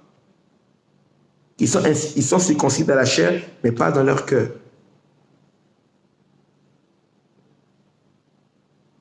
Je ne vais pas m'étaler là-dessus. Vous avez compris la différence. On ira dans les airs. Dans le jour de l'enlèvement, tu ne sais pas quand ça va se produire. Tu ne sais pas quand. Mais tu dois être prêt tous les jours. Tu dois être prêt tous les jours. 2 personnes seront sur un lit. Une personne sera prise, l'autre sera laissée. Tu crois que ce sera la nuit? Ah, Jésus a dit, 2 femmes qui seront en train de moudre à la meule. L'une sera prise, l'autre sera laissée. Ça, c'est une activité du jour. Jésus a dit, les 2 personnes qui seront dans un champ, 2 hommes dans un champ, l'un sera pris, l'autre laissé. C'est-à-dire que c'est le jour aussi. Ça peut se passer et le jour, ou ça peut se passer la nuit quand les gens sont en train de dormir. On ne connaît ni le jour, ni l'heure. Ni ce sera la nuit, ou bien ce sera le matin, ou à midi, ou le soir. Nous ne savons pas. Tu dois être prêt à chaque instant. À part l'enlèvement, la mort peut se surprendre. Il est recommandé aux hommes de mourir une seule fois, après quoi vient le jugement. Hébreux 9:27. De si la mort te surprend, tu vas mourir, tu vas attendre. Si tu es mort en Jésus, tu ressusciteras, tu entendras la trompette. Si tu n'es pas mort en Jésus-Christ, tu es mort, il y a boule, tu es mort, il y a offélé, tu es mort gratuitement, tu ne ressusciteras pas. Tu attendras le jour du jugement. Pour ressusciter, pour être jugé. Et c'est comme si tu as fait une bêtise. On attend que ton père vienne pour te punir. Ou bien quoi? Mais le père, il n'est pas venu, tu t'es endormi. Maintenant, au milieu de la nuit, tu vois ton père, on vient te réveiller pour te juger. Là, ton père dit, c'est toi qui avais dit, voilà, réveille-toi. Avec le sommeil, on te réveille pour te fouetter. On t'a déjà fait ça? C'est ce qui va se passer. On ressuscitera les gens pour les juger. Et ça sera horrible. It's gonna be horrible. Ça sera horrible. Le jour du jugement là.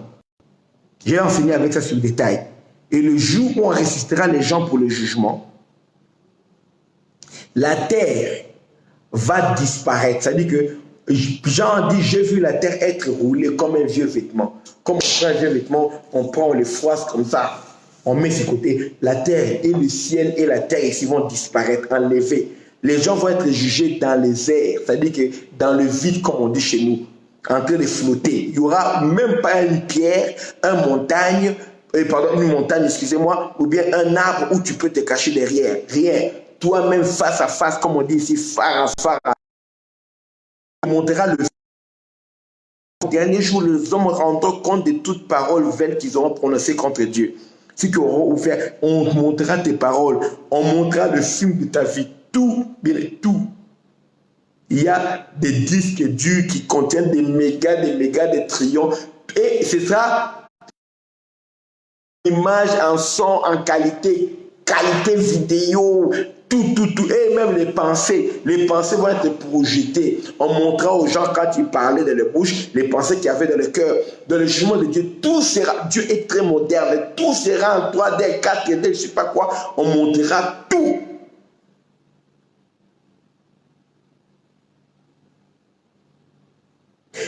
Il y a un problème, ce qui va se passer, c'est quoi? Certaines personnes, quand on va les juger, on rappelle leurs mauvaises actions. Quand on va mettre cela pour les juger, le film sera blanc, il n'y aura rien. On met le bouton, il n'y aura rien sur eux. Pourquoi? Parce que le sang de Jésus aura effacé toutes leurs fautes, toutes leurs erreurs. Tout ce qu'on verra chez eux, ce sera que les bonnes œuvres qu'ils ont faites. Tout leur péché, leur mal, il n'y aura plus rien de mal sur eux. Mais Dieu a écrit un livre de souvenirs, c'est écrit dans Malachie, pour qu'on compte les actions de ceux qui font le bien. Il a dit, en ce jour-là, je les récompenserai. Vous verrez la différence entre ne servent pas. Même parmi les enfants de Dieu, il y aura une différence. Et imagine-toi, tous tes péchés, comme tu sais que j'avais commis ces trucs-là, tu sais que, purée, moi quand j'étais jeune là, moi j'étais ceci, oui, j'avais couché avec ma cousine, l'autre c'est là, oh oui, le mari de ma tante, j'avais couché avec le mari de ma tante, mais on veut montrer ça, il n'y aura plus rien parce que tu avais donné ta vie à Jésus. Dieu a dit, je ne me souviendrai plus de leurs péchés. Tout ton film sur le mal sera à zéro. Tu as fait en Christ. Ayant été créé pour les bonnes œuvres que Dieu a préparées d'avance, en fait que nous les pratiquions. Nous ne sommes pas sauvés par les bonnes œuvres, mais nous sommes sauvés pour les bonnes œuvres. Étant sauvés en Christ, Dieu a planifié les bonnes œuvres. Imagine-toi, on commence à citer les exploits, le talent que tu as multiplié, les bonnes choses que tu as faites. Et on te dit, entre dans la paix de ton maître, entre dans la joie de ton maître. Voici ta récompense. Ça sera glorieux. En ce jour-là, on se connaîtra qui est la vraie star et qui n'est pas la vraie star.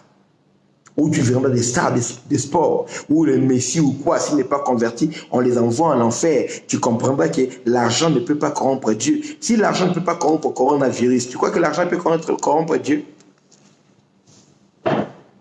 Ça sera terrible. C'est maintenant qu'il faut se positionner. C'est maintenant. C'est maintenant.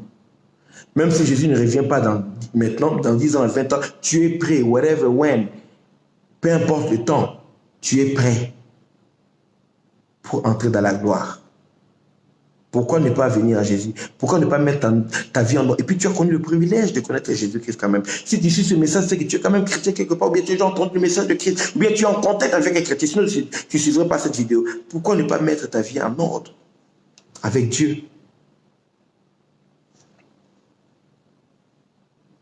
Fais la paix avec Dieu.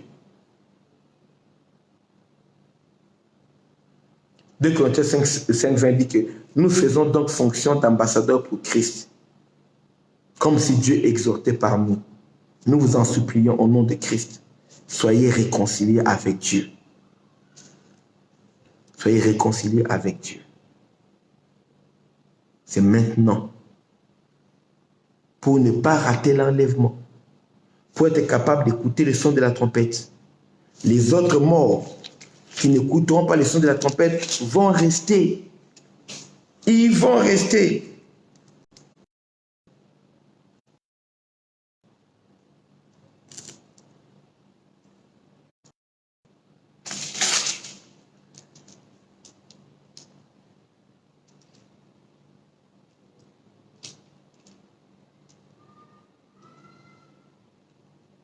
Ah, les jours de l'Apocalypse, ça, c'est terrible.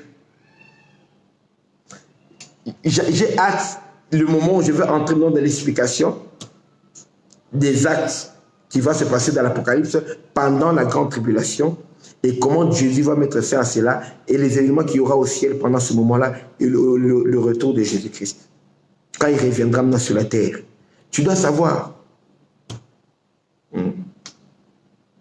Tu dois savoir.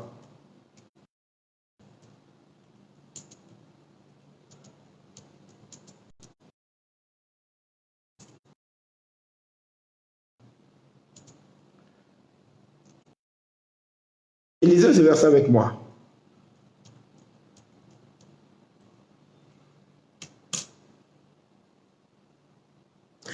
On lit un peu pour avoir une idée.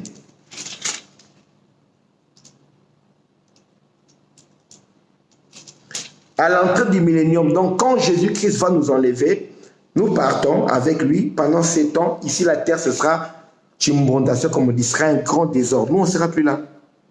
Et on reviendra, il y aura après la guerre d'Armageddon, on reviendra avec Jésus-Christ. Quand on reviendra, Jésus-Christ va détruire la terre et tout, la bête et le faux prophète, ils envoient dans l'enfer. C'est que maintenant Jésus-Christ va ressusciter les morts de l'Ancien Testament. La résurrection de nous en Christ et la résurrection des morts de l'Ancien de Moïse et les autres là, il y a 7 ans qui va se passer, 7 ans d'écart. Et ils vont ressusciter à l'entrée du millénium.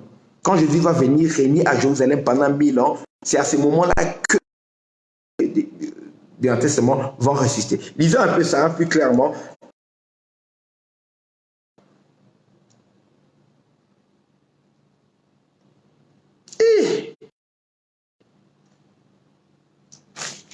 Apocalypse chapitre.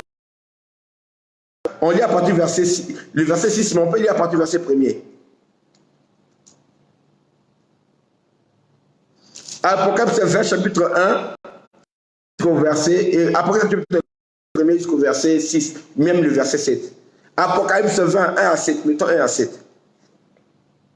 Mais c'est 1 à 6 qui m'intéresse. Là, on déclare: Puis je vis descendre du ciel un ange qui avait la clé de l'abîme et une grande chaîne dans sa main.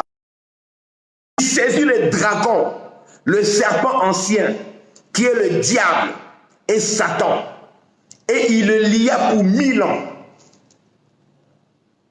Il le jeta dans l'abîme. Il ferma et scella l'entrée au-dessus de lui, afin qu'il ne séduise plus les nations jusqu'à ce que les 1000 ans soient accomplis. Après cela, il faut qu'il soit délié pour un peu de temps. Verset 4.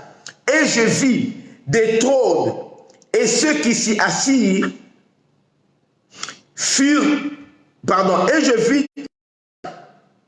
vis des trônes, et à ceux qui s'y assirent fut donné le... Jésus va établir ceux qui étaient fidèles à lui. De ceux qui habitaient à cause du témoignage de la parole de Dieu, et de ceux qui n'avaient pas adoré la bête ni son image, et qui n'avaient pas reçu la marque sur leur front ni sur leurs mains. Ils revinrent à la vie. Et pendant 1000 ans. Pendant la grande tribulation, les gens vont être sauvés au prix de leur sang. C'est-à-dire qu'on veut te tuer. Là, vous là, on vous tue. Ce sera des martyrs. Ce sont eux aussi, ils vont ressusciter. Nous, on partira déjà avant. Quand on reviendra maintenant avec Christ, ceux qui avaient survécu, ou bien ceux qui étaient morts, chrétiens en Christ, mais pendant le millénium, qui avaient refusé de prendre la marque de la bête, qui avaient accepté de mourir de faim, qui avaient accepté qu'on puisse couper l'oreille, le bras, les torturer, mais qui n'ont pas régné Jésus-Christ, qui ont refusé la marque de la bête, eux là, qui vont mourir martyrs, ils vont résister aussi à l'entrée du millénium.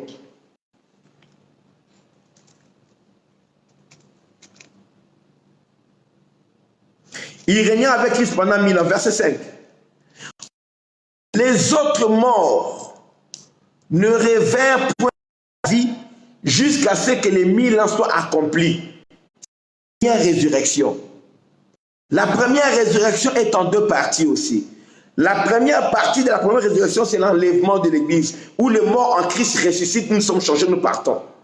Et après les 7 ans, nous on fait les noces de l'agneau. Ici, c'est la grande tribulation. Quand on revient, la bataille d'Armageddon, et il jette le diable dans la Bible, et il ressuscite la partie des chrétiens qui étaient charnels, qui étaient restés pendant la grande tribulation. Toi qui veux dans l'impureté, dans l'impudicité, dans le concubinage, dans le vol, dans le mensonge, tu ressusciteras après avoir souffert la grande tribulation. Eux, ils vont résister. Ceux qui ressuscitent là, même après la grande tribulation, vous faites quand même partie de l'élite des enfants de Dieu. Là, déclare verset 6. Heureux et saints ceux qui ont part à la première résurrection. La seconde mort n'a point de pouvoir sur eux. La seconde mort, c'est l'enfer. Mais ils seront sacrificateurs de Dieu et de Christ, et ils régneront avec lui pendant. Quand les 1000 ans seront accomplis, Satan sera relâché de sa prison. Et il sortira pour séduire les nations qui sont à 4 coins de la terre, Gog et Magog, afin qu'ils les rassemblent pour la guerre, et leur nombre table de la mer. Là, c'est une autre épisode, on en parlera une autre fois. Dans l'enlèvement de l'Église. J'ai voulu donner les détails que je n'avais pas donnés au dimanche dernier. Comment va se passer l'enlèvement et tout et tout. Maintenant, pour l'enlèvement, je vais vous enseigner les signes, les éléments qui se passent sur la terre, sur le plan économique, sur le plan politique, spirituel. Et dans le monde de la technologie, qu'est-ce qui est en train de se passer qui nous montre que l'enlèvement va arriver, juste avant l'enlèvement. Je vais vous dire ça. Là, je pense qu'on en parlera soit le jeudi, soit le dimanche. Mais jeudi, à 20h heure de Paris, 19h heure de Kinshasa, notre pour le moment, je vais prier avec toutes les personnes qui veulent remettre leur vie en ordre avec Jésus. Merci pour ceux qui ont reçu Jésus la fois passée. Merci pour les témoignages que nous avons reçus. Merci pour ceux qui nous demandent de les encadrer. On va vous continuer à vous encadrer, vous orienter dans la foi, réveiller votre foi. Mais bien aimé, si tu entends l'abdéca aujourd'hui, si tu entends sa voix, n'endurcis pas ton cœur. Un ami qui a quitté l'église, envoie-lui cette vidéo. Et la vidéo de dimanche passé, et la vidéo de l'autre jour où je parle des signes du temps de la fin. Tu as quelqu'un, tu prêches, il ne veut pas se convertir. Ta soeur, ton frère, ton cousin, ta cousine, ton fiancé là, bien aimé, il n'épouse même pas un païen. Ton fiancé là qui est comme ça, un pied dedans, un pied dehors, donne-lui cette vidéo qui se décide. Tes enfants qui ne veulent pas prier, faites-le écouter. Je vais prier avec toi si tu veux remettre ta vie en ordre avec Dieu. Ou si tu veux faire la rencontre du Seigneur Jésus-Christ. L'opportunité est donnée aujourd'hui. Dieu a tant aimé le monde qu'il a donné son Fils afin qu'il croit ne périsse pas, mais qu'il ait la vie éternelle. Celui qui croit au Fils a la vie. Tu peux prier avec moi. Tu vas répéter cette prière. Seigneur Jésus-Christ, je viens à toi tel que je suis. J'ai écouté la parole de ton serviteur. Merci de m'avoir parlé au travers de lui. Je viens m'humilier pour demander pardon pour mes péchés. Parce que tu as porté mes péchés à la croix. Tu es mort pour mes péchés. Tu as été frappé à ma place. Mais tu es aussi ressuscité des morts pour que moi je sois justifié. Oui, je crois que tu es le Fils de Dieu. Tu es mon sauveur et le sauveur de l'humanité. Jésus, j'ouvre mon cœur, je t'invite, entre dans mon cœur, sois mon Seigneur, sois mon sauveur. Sauve-moi de l'enfer, sauve-moi du péché. Règne dans ma vie et conduis-moi dans la volonté de Dieu. Prépare-moi pour l'enlèvement. Je ne veux pas rater le rendez-vous avec toi quand tu reviendras. Toi, Satan, avec tes péchés et tes démons, je renonce à toi, Satan. Je renonce au pacte avec tes démons. Je renonce à tes œuvres. Sortez de ma vie. Sortez de ma vie au nom de Jésus. J'appartiens à Jésus aujourd'hui et pour toujours. Merci, Dieu le Père, de m'avoir sauvé au nom de ton Fils. Donne-moi ton esprit qui va me préparer pour le retour de Jésus. Ton esprit qui va m'aider à être enlevé quand Jésus reviendra. Conduis-moi par ton esprit. Conduis-moi dans ta volonté. Que je sois rempli du Saint-Esprit. Que je sois revêtu de la puissance du Saint-Esprit. Dans la crainte de ton nom, dans la sanctification, jusqu'à ton retour, Jésus. Merci, parce que mes péchés sont effacés, mes fautes sont effacées, je suis sanctifié, je suis purifié dans le sang de Jésus et je suis sauvé. Au nom de Jésus, j'ai ainsi prié. Amen. Amen. Gloire à Dieu. Alléluia. Il y a une fête dans le ciel pour un seul pécheur qui se répand, pour une seule personne qui donne sa vie à Jésus-Christ. Il y a une célébration au ciel. Nous bénissons Dieu pour la célébration. Pour prier ou bien qui ont renoué leur engagement avec le Seigneur. Alors, bien aimé, j'aimerais que tu puisses être encadré. Il y a mon numéro de WhatsApp qui est écrit là, plus 33 667 80 77. Écris-moi dans WhatsApp. Si tu as une église où tu pries d'habitude, c'est bien, va te présenter au pasteur de ton église. Dis que je prie avec Dr Samuel, je veux renouveler mon engagement. J'ai renouvelé mon engagement avec Dieu. Encadre-moi plus que ce que je faisais avant. On va mettre un frère, une soeur qui va t'encadrer. Si tu n'as pas d'église, écris-moi. Dis-moi dans la ville où tu es.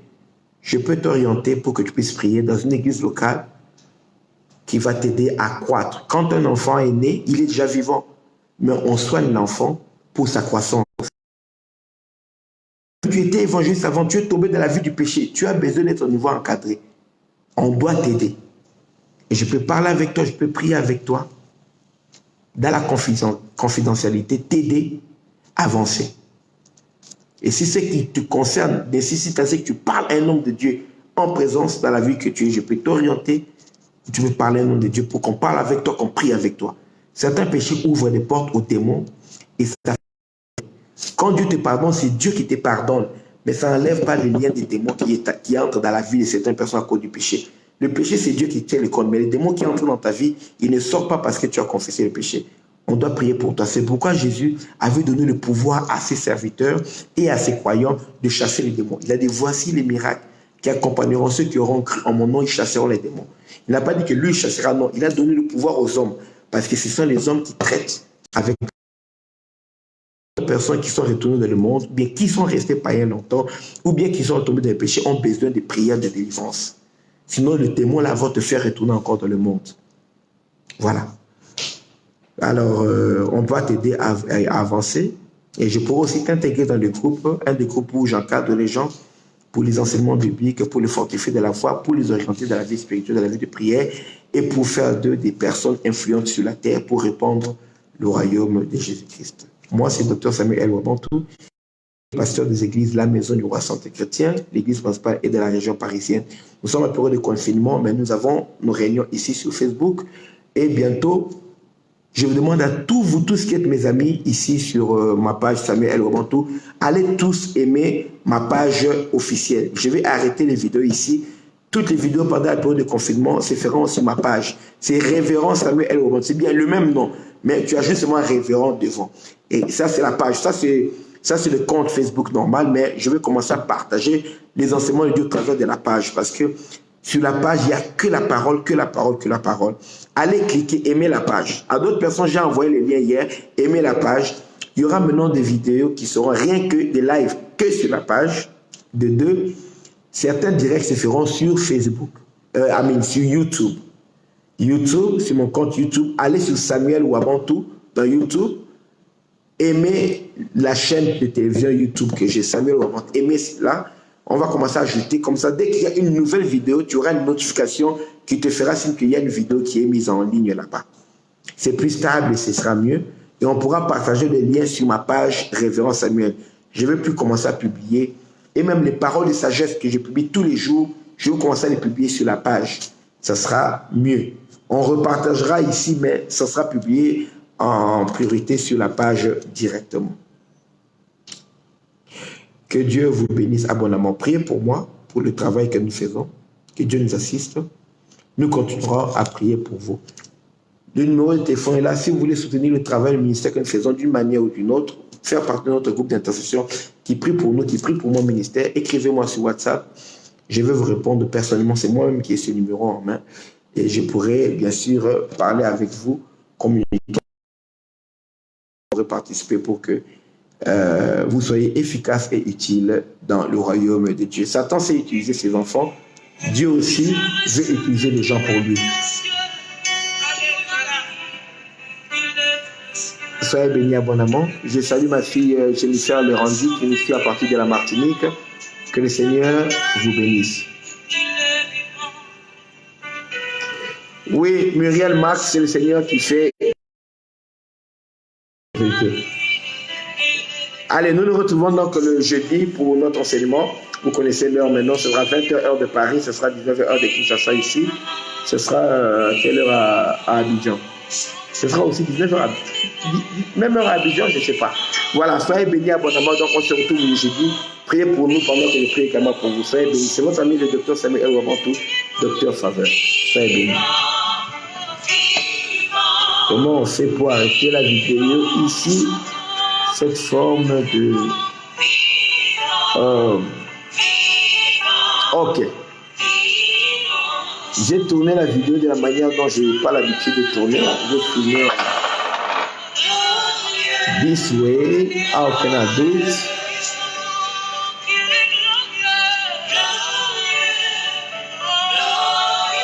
Ah oui, tout. Excusez-moi, je ne sais pas arrêter la vidéo. J'ai changé de format de vidéo. Je ne sais pas comment l'arrêter. Ah, comment je fais ça?